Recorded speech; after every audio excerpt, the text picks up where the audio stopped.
And we're rolling. Hey, everybody. Thank you so much for joining us. This is Noshnika. I should put my last name in so our little banners would match, but it's even longer, Noshnika Melifera. But, hey, we'll figure it out. Thank you so much for having me. You can find me everywhere at Serverless Mom. And with me today, I have Marino from Solo. Say hello. Hey everyone, thank you so much, Nočnica, for having me here.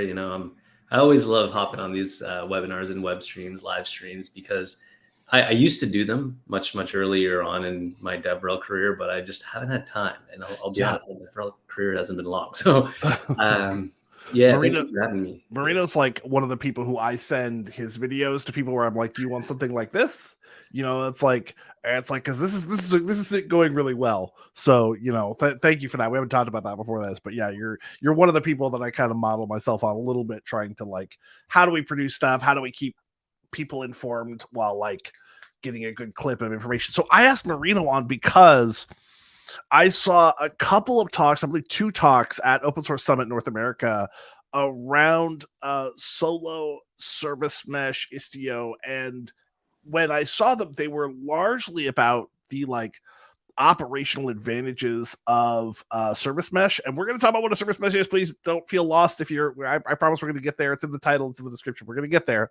But I also wanted to talk about how this stuff affects developer velocity, obviously, because that's Signanot's whole hobby horse. We're not going to talk too much about Signanot today. We're mainly just going to talk about this service mesh stuff. But yeah, I wanted to talk about it from that angle. And I came up to the speakers and they were like, oh, you got to, we have somebody who's the master of going on going on these things and handling questions on the fly. So thanks for making the jump and coming out and talking to us.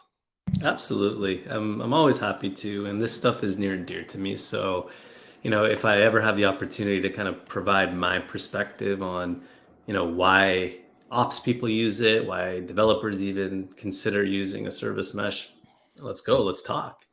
Yeah. So, largely today we're talking about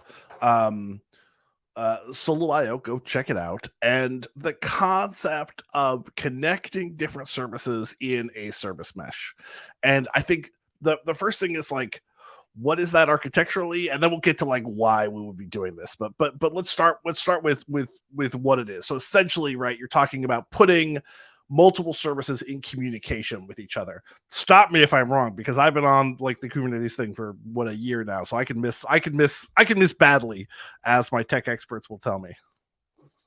Yeah, it's interesting that you bring this up because service mesh has been around in different iterations for a long time, and only up until probably about 6 years ago, we started calling it a service mesh because we wanted to create this heterogeneity around services because we realized like applications aren't just built with one code base. We're not just building everything in all of our services in Java anymore. We're building them with C, Java, Go, Rust, so many other languages, because we want to be able to use the best of breed of building our applications. So when I think about that for a second, the networking aspect of it has always been a challenge in so many varying degrees. So for example, we have this physical network and we expect it to move things around for us, much like we have access to a road and we can drive around that road. Mm-hmm. Where it becomes really interesting is that when we need to see deeper details around what a service is doing or why it's behaving the way it is, the physical network can't really tell us that much detail. So over the years of iteration, we've built technologies. I mean, the technology space has built these technologies to support services, to provide us things like telemetry. So we can understand why a service failed to provide a response to another service or an end user. So along those lines, we realized that, okay, if we can capture this level of data and we can understand what our services are doing, we can also consider an element of policy. Now, that policy gives us the security that we need so that we can identify who needs to talk to who.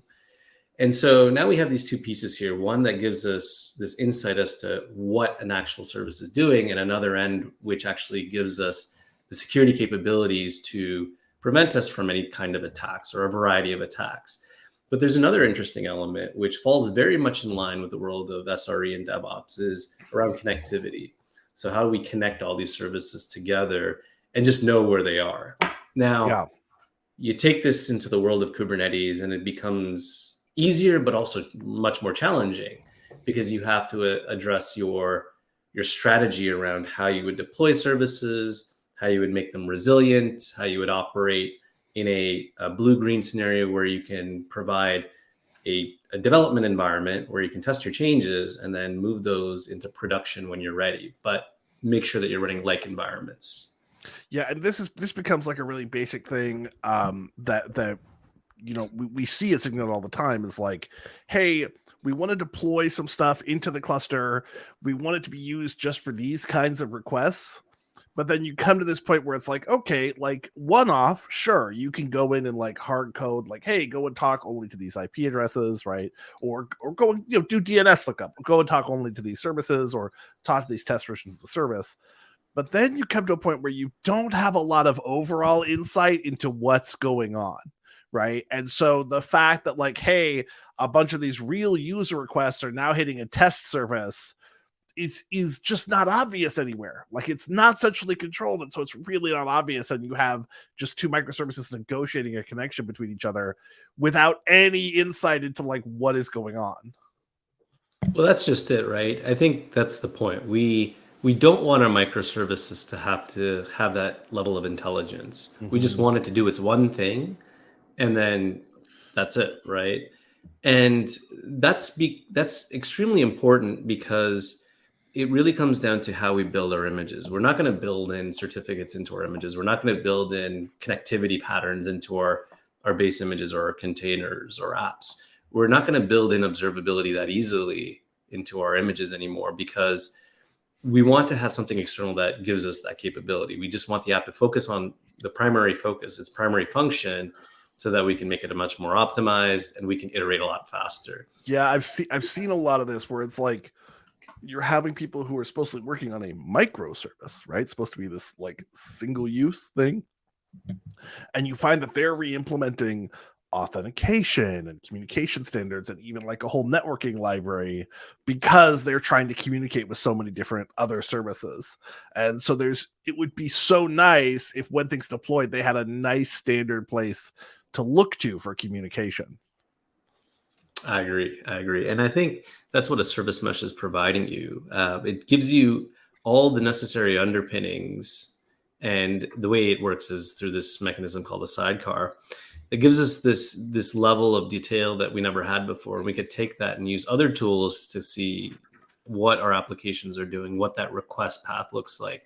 We're not going to, like you said, we're not going to have just two services. We're going to have hundreds of services that are available widely, doing so many different things. And so when we can bring them under a single platform for visibility, that gives us insights as to how we can tune our applications a little bit better. Now, we can get very, very detailed and technical here, but I think what would be ideal is if I can maybe share my screen for a few moments. We're going to share the screen. Yeah. I'm doing it.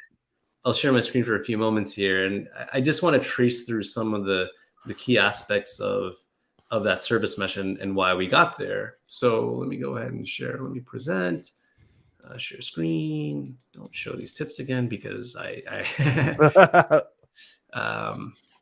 you know you can press the space bar to go on to the next slide? Yes, I did. Thank you so much for the tip. All right, there we go. So if you're allow me to move this to a presenter. Okay, here we go. So now we've got this OSI model here.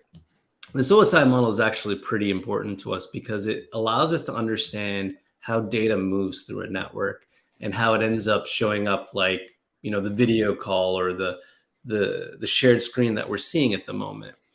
But I think what becomes very important is, we've spent a lot of time building at layer 4 and below. We've spent a lot of time building these physical networks to move packets around. Yeah. But there's not a lot of intelligence there. There is some, but not a lot. There's not a lot to the point that we have to start getting creative around where we can get that intelligence. So a lot of that intelligence now lives here at this application layer. Mm-hmm. So that application layer, ignore the GraphQL bit, but that application layer is telling of who is who. It's telling of identity. It's telling us around what an application is attempting to do. what Yeah, kind often of connected all the way to like code level instrumentation of like, here's why this code is running so slowly, why it's parsing this array so slowly, or something like that. exactly. And a lot of that lives inside of HTTP. And so why this becomes important to us is now we can make much more intelligent routing decisions. We can implement some granular security policy, and we can get really fancy with our observability. We know how to discern between two different services that might exist on the same pod in a cluster or in a container environment. And why this becomes interesting, because you might be attempting to do some sort of fancy application magic, and you have to decide, okay, how do I make this possible without having to impact other parts of my application? Mm-hmm. So that's where the resiliency comes in with the service mesh. Now, if we skip ahead a little bit, right? I wonder where my next window is. Forget this. If we skip ahead, let's actually look at Istio itself. Yeah.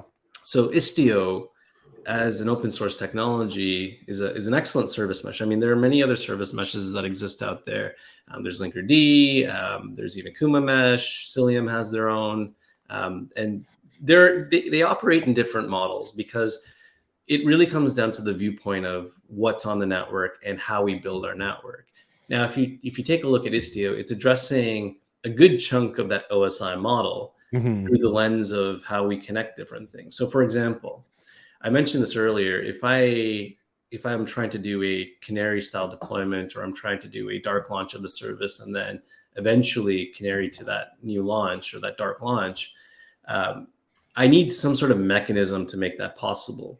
So as I'm sending requests to, let's say, my original service, what may end up happening is on the back end, I might have a trigger that says, look, after about 100 requests, we're going to start shifting the traffic over to this new service, which is the exact same service with a few additional updates, but the end user shouldn't even know about it. The end user shouldn't even care, other than seeing the additional capabilities of the application they're trying to access.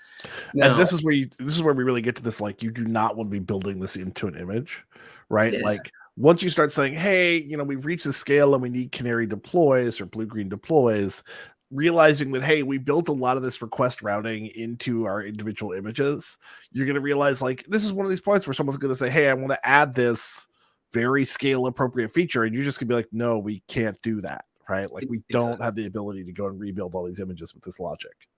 Exactly. And when you think about how bulky your image becomes because of that, it now actually creates this level of delay. I mean, it creates an overall delay in how quickly you can get an app out to a staging and even production environment. So if you can remove those dependencies and drop them into the mesh itself and allow the mesh to kind of take care of that, this just increases your developer velocity, because you now focus on building the application. You probably already have a CI/CD pipeline that takes that whatever code or code stack from whatever version control system that you're using, packages it up into container images, and then has the necessary automations to deploy that into a compute stack. Could be Kubernetes. And alongside that, once you deploy it into a compute stack, additional things that go on is, okay, I'm going to also deploy this app into the service mesh. Now, I want to also be clear that in the last year, there have been some innovations. So sometimes you may have a service mesh that doesn't have sidecars. You may have a mesh that does have sidecars. You may have a mesh that has both. And this is really going to come down to an operational question, an operational decision. Do I seek for additional detailed telemetry? Do I want some more granular control at the app layer? Or can I reduce my overall consumption of CPU and memory while also not having to worry about that operational complexity of a service mesh sidecar while still running my app, but still access the capabilities of a service mesh? Yeah, It this will be really linked down below the video, by the way, if you want to see some more detail about the like sidecar free service mesh implementations. This is what some of the solo IO devs were talking about at Open Source Summit North America. So if you want to see more about that, like, yes, there are multiple ways to skin a cat with getting it implemented, right? And they definitely have their own overhead concerns, and they have their own level of control concerns. Exactly. And that's just it. I mean, it really comes down to that decision point around, what's important to you as a developer. And developers actually shouldn't spend too much time on the service mesh aspects. I mean, what they're after is, here's what my app does, here's how it needs to communicate, here's who it needs to talk to. Platform teams, can you make this possible? Platform teams, developer experience, right? These are the people who should be worried the most about this. And it makes sense, right? Because the developer is probably aware of this in that they're seeing very slow rollout times, or they're seeing, hey, you have to test this on the staging cluster, and then we sure hope it works out on the production cluster, right? We don't have the ability to like move this in slowly. Exactly. Now, here's the other thing though. While you gain all of these capabilities with an open source service mesh, where you start to consider where you might need an enterprise offering or something a little bit more elaborate is when you realize you're not running one single cluster and a couple of services. You've got multiple clusters, multiple services, cross-cluster service communication. And then you realize that if something breaks, you just don't want to be the one that has to be responsible for fixing everything, because now you're reliant on open source issues and pull requests to try and make those changes in place. This is why. This is kind of the interesting thing about an open source service mesh is it feels to me, stop me if I'm wrong here, that it's like ideal at one scale, and it's actually it's like a layer cake. It's a particular band of scale, right? There's a point when it doesn't make sense to use a cluster at all, right? There's a point when you can manage the connections between your 15 services, no problem, right? And then there's a point where, you're probably using a service mesh to manage these things, but you're not quite at the point where it's like, hey, should a vulnerability get introduced, we're going to lose $1 million in the ARR within 12 hours, right? Or what have you, right? Where it's like, it's fine. We can just manage this ourselves. We can maintain it ourselves. We can submit GitHub issues when we have problems. Where you're like, but that's just this little band, because once you get up here, you're probably gonna be at this point of like, no, I want someone to blame when this isn't working. I want someone I can actually call. And that's part of it. The other part of it too is when organizations are trying to conform to SLAs, SLOs, and SLIs, if they try to build this all themselves, sometimes they tend to miss those particular indicators and those metrics. And so tools like a service mesh, I mean, it's not the single tool that you'll be using, but tools like a service mesh help with that, help you attain and even reach your SLOs, SLIs, and SLAs. And that in turn translates to like how your business operates, right? Your business has certain goals that it needs to meet up with.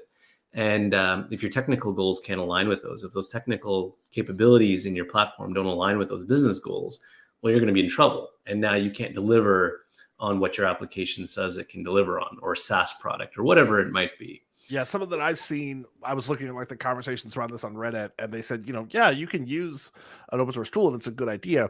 It's not intended to help you like comply with like FIPS 140, the Information Processing Act, or data sovereignty, which are these two kind of, again, should be really enterprise only concerns at a certain scale. But it's like, this is where service mesh is pretty critical to that, right? It's like questions of like, hey, when a user logs in and gives this piece of information, where is it being processed? You must know the exact services and their locations, right?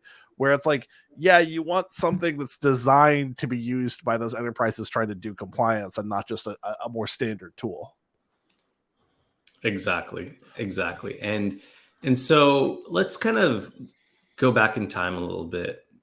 Before we even had service meshes, we actually had API gateways, because we needed one entry point to be able to facilitate, client level communication, handle that communication, authenticate it, even encrypt it if need be. And so that all really started with what Solo champions as Glue Gateway. But we realized, like, okay, you have these services that receive connections from the external world. What about when services have to talk to each other, which is where the service mesh comes in? And the service mesh allows you to do the same things as an API gateway would do, but for service-to-service communication. Yeah, now, I read, I apologize for interrupting, but I had this fascinating conversation with somebody from Razorpay, which is a big payment processor in South Asia. And they're like, to do some of their advanced routing, they are like putting everything back through ingress. So they are still using API gateway, even at this crazy big scale, for intra-service communication. which it's out there. They had a really cool open source tool, but they were like, "Hey, by the way, this is very opinionated about how you architect, and we understand not everybody's going to do this, right? They're going to use something like direct intra-service communication at a smaller scale, and then something like service mesh. But they were using API gateway for everything still, which is fascinating. There is, and I think API gateways will still hold their value, except when you start to see service meshes actually take on that responsibility anyways. Now you start to think, okay, maybe I just use a mesh, treat it as a platform, and then I could do some really fancy things between services on the outside and then in the inside as well. Yeah. Now, where it becomes really interesting is that when you treat your network as an entire platform, you have to think about a few things here, right? You have to address the full stack of networking from the bare metal all the way up to the service mesh. And so Solo has kind of taken that path forward. It's addressed the API gateways, it's addressed the mesh layer, and it's even addressing that CNI and layer 3-4 network and below. And why this is important is, okay, if you're really trying to build a full stack application network, you not only want to be aware of the services, but you also want to be aware of what's underneath those services, what's underpinning those services.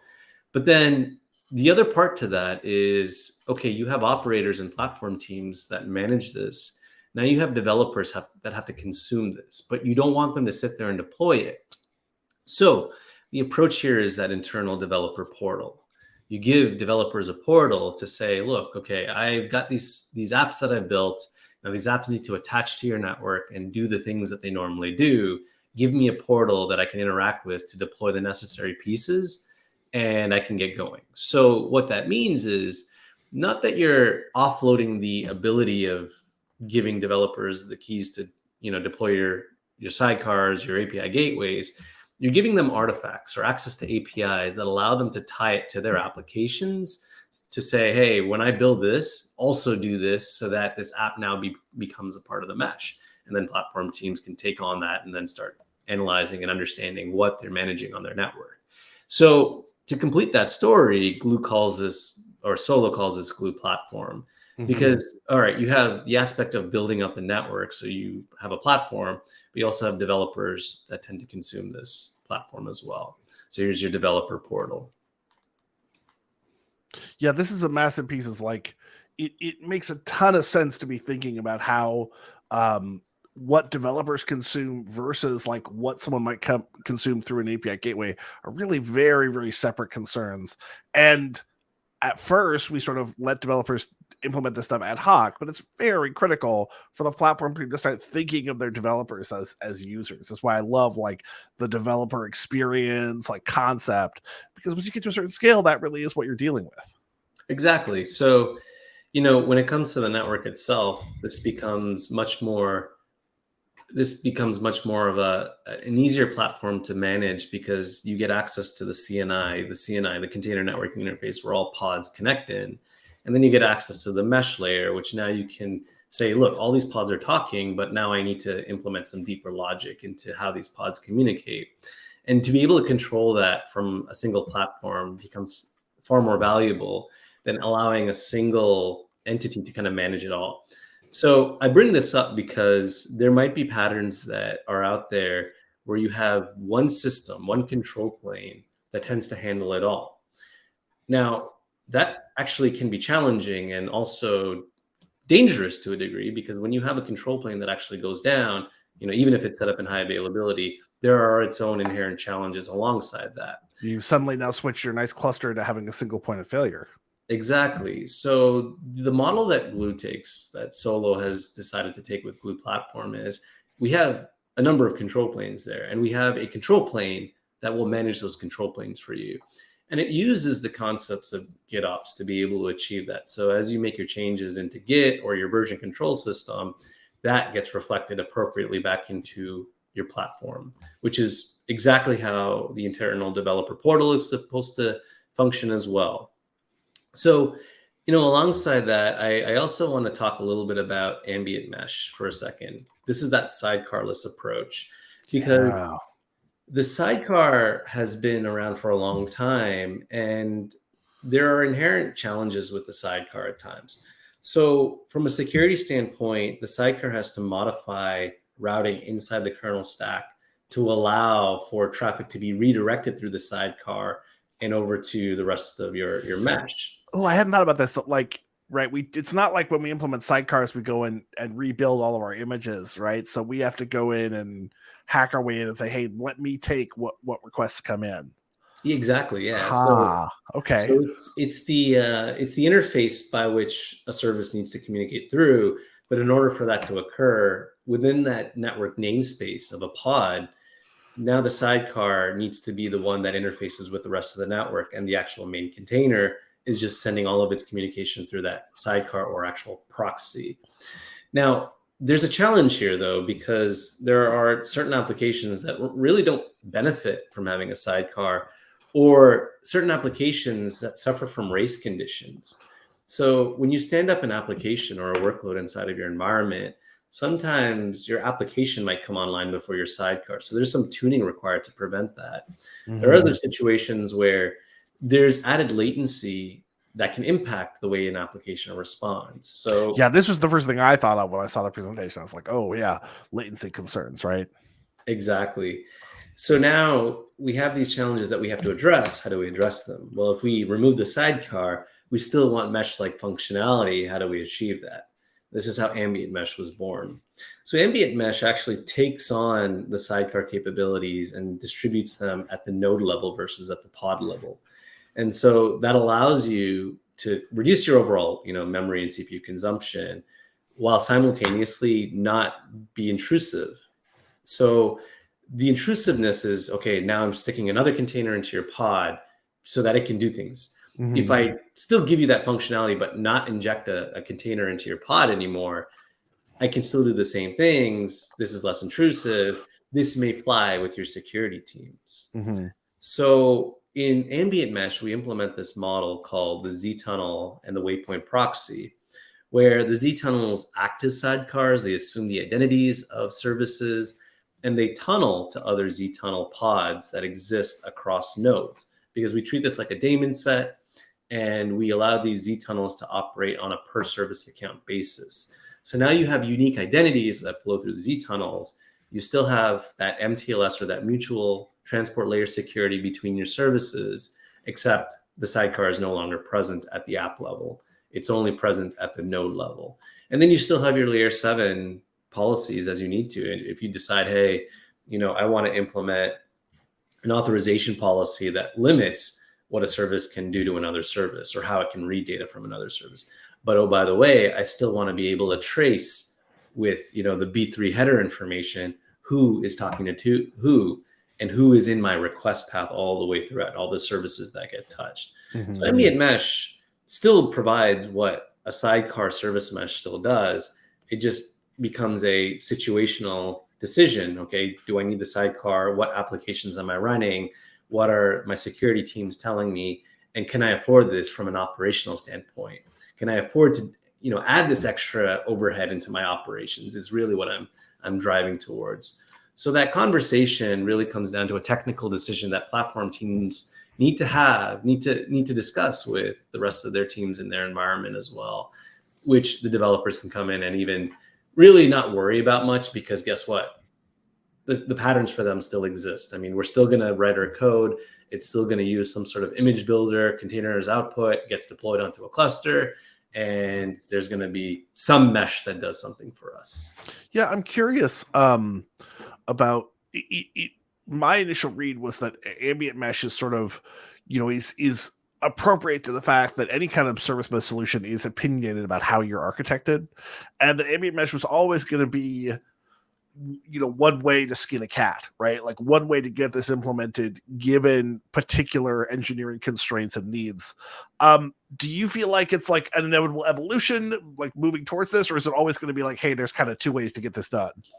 There's going to be 3 ways to get things done, and quite honestly, two of the ways that can. Yeah. This is like the right in the How Wants to Be a Millionaire questions of like, which of these is which is, right? Like, oh, that matters, right? Yeah. 2 of the many ways, right? To do this kind of smarter routing and more high level control of how requests are routed. Exactly. I mean, at the end of the day, you have the option of not using a service mesh as well. And in those particular situations, it comes down to what you're actually running as workloads. Maybe you're not even running Kubernetes, so this is not the right fit. But in the case of sidecar versus sidecarless, right, you will have use cases that come up. You might even have a use case that requires both, where you have sidecar resources talking to sidecarless resources as well. Oh, okay. So quite honestly, it's a mix and match based off of your technical requirements, your business drivers and whatnot. But one of the other things to consider here is if you actually look at this pattern, and if you go back 10 years ago to network engineering, this is the pattern that we had. This is the pattern of the flow of traffic that we had. Yeah. We just made everything really, really small to operate for our very, very tiny microservices. Yeah, no, I, like I was looking at this on like the marketing site, version of this. I was like, this does look familiar, right? Like I have seen this in like, like a token ring application or something like quite ancient, and of course that's the thing, we didn't get any smarter, right? We just implemented new tools to meet new needs, right? New needs for flexibility, realizations that our systems were getting so complex that, we couldn't just deploy monoliths anymore. These are just, we were responding to our engineering needs. It's not like an old networking model is somehow bad. Exactly. You're absolutely right. I mean, the models that we had previously, they worked really well. The problem with those models, though, is that they didn't scale to the number of microservices that we had.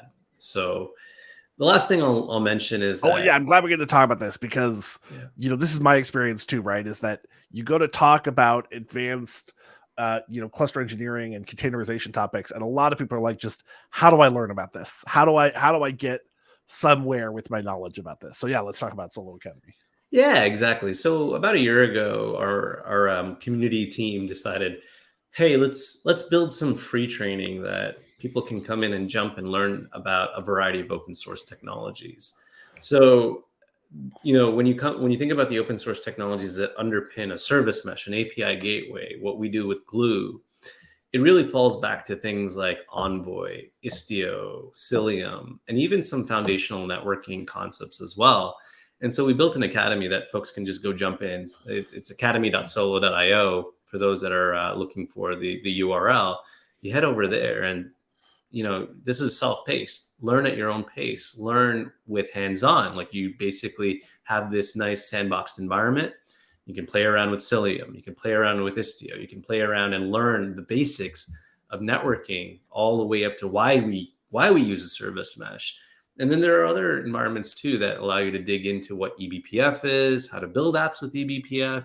So you start to see why Cilium exists and is inherently using eBPF as its main, feature, as its main special feature, because eBPF in itself optimizes the way we process packets. And when you think about any kind of optimization translates to savings of some sort. It doesn't have to be monetary immediately, but it's a savings of how long it takes for an app to talk to another app, savings from an operational troubleshooting standpoint. So there are a lot of benefits that you get, but the best place to learn about it is come to Solo Academy. And you'll dig right into, all these different foundational stuff, foundational items. Not only that, like, hey, you want to get complex, you want to get really advanced, there's stuff for you too. And I will stop sharing because that's all I have to share. I love that. What a good note to end on is like, hey, if this felt like a little much, or you felt like you want to actually go do this now and you want to know how, what a great place to start. Marino, thank you so much for joining us. This was great. Folks, if you want to see more cool solo stuff or other service mesh options, there's a ton of them shared down below, the links below. I'll link to a particular Solo.io blog post which covers 6 service mesh options, some of their advantages and disadvantages and kind of technical considerations thereof. Marino's got that look to be like, did I update that blog post? It's from 8 months ago. Is it still current, or did they stop making Amazon service mesh? I don't know either, folks, but we'll find out. We'll check out some information on below. Please feel free to leave a comment, and I'm happy to look into answers and reply. Join us on the Signadot community Slack where we talk about this stuff every day. And Marino, if people are out on the internet and they loved this, where would you like to be found? So I can easily be found on Twitter. I've stuck my handle in my name there, so you can easily look me up. Nice. You can also connect with me on LinkedIn. I'm on GitHub, but I use a different different username. We won't get into the backstory of why I have so many different aliases. Oh, see, I'm stuck with serverless mom and serverless _ mom, which is a terrible story. Yeah.